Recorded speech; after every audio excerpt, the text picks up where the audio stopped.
Following tells the story of Flight 416, a completely full flight from Los Angeles to New York. And what the passengers on board don't know is that 30 minutes before the flight, the family of their pilot was kidnapped. And he has been told that the only way that they will survive is if he crashes the plane. The concept for Falling came to me at work. I was working a flight, a red eye to New York, and I was standing at the front of the cabin and I'm looking out at the passengers who are all asleep. It's dark, it's cold. And for the first time I have the thought, their lives, all of our lives, are in the hands of the pilots. And with that much power and responsibility, how vulnerable does that make a commercial pilot?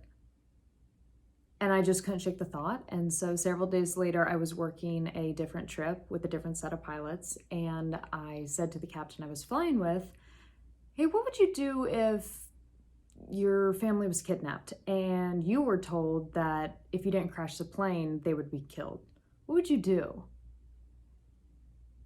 And the look on his face terrified me. I knew he didn't have an answer.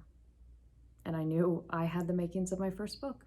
Well, in the air, we have Bill Hoffman, Captain Bill Hoffman, our steady and dutiful hero in a predicament. And he is supported by his crew, which is comprised of hotshot First Officer Ben and the resourceful and funny flight attendants in the back of Joe, Kelly, and Big Daddy. And then on the ground, we have a scrappy and rebellious FBI agent named Theo Baldwin, who's doing everything he can to rescue Bill's family, which would be Carrie Hoffman, his wife, who is strong and capable. And also with her are their two children, Scott, who is 10 years old, and Elise, who is 10 months old.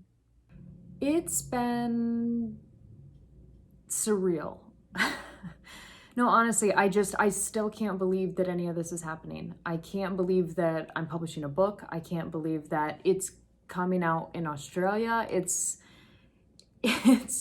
wild. It's been a whirlwind and a blessing. And honestly, I'm just grateful. You know, pilots and flight attendants spend a lot of time studying previous or potential accidents and incidents. We look at what crews did right and what crews did wrong so that if we are ever faced with a similar situation, we've already considered how we would act. So writing this story at work really wasn't scary because it just honestly felt like a more heightened way that I would normally be thinking anyway. But since I get asked this question a lot, it's dawning on me that I'm pretty sure this is not a typical way of thinking.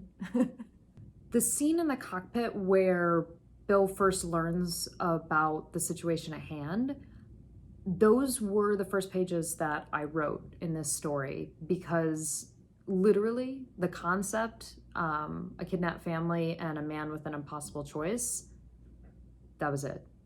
That was literally the only thing that I knew in the story.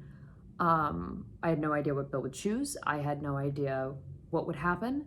And looking now, I think that's honestly what drove me to finish it was I needed to know. I had no idea what Bill would choose. I had no idea what would happen. And I had to write it because I had to know. I hope they have a good time. I really just want to tell an interesting story and take readers on a fun ride.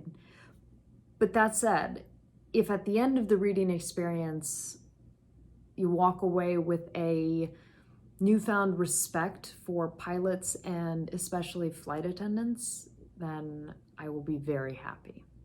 I think the day I finished the very first draft and also the day I got an agent were the two most exciting parts. The first was very private and personal, and the second was sort of public and shared. And both moments were moments where there was this tangible feeling that this dream that I had of being a writer and my hope that this story would be heard, it just might actually happen. This dream might actually come true. Continuing when it felt hopeless. I wrote something like 30 drafts of this book. I was rejected by 41 agents, and there were many, many moments where I wanted to quit. And so finding that internal discipline and fortitude was really difficult. Only you know how to tell the story that you want to tell in the way that you want to tell it. So do. And ignore that voice inside that tells you that you shouldn't. Falling is out in Australia on June 1st, and that is the first pub date worldwide, and Falling is my first novel. So from now on, Australia is going to hold a very special place in my heart, and I can't thank you enough for your support and for being a major highlight in my dream coming true.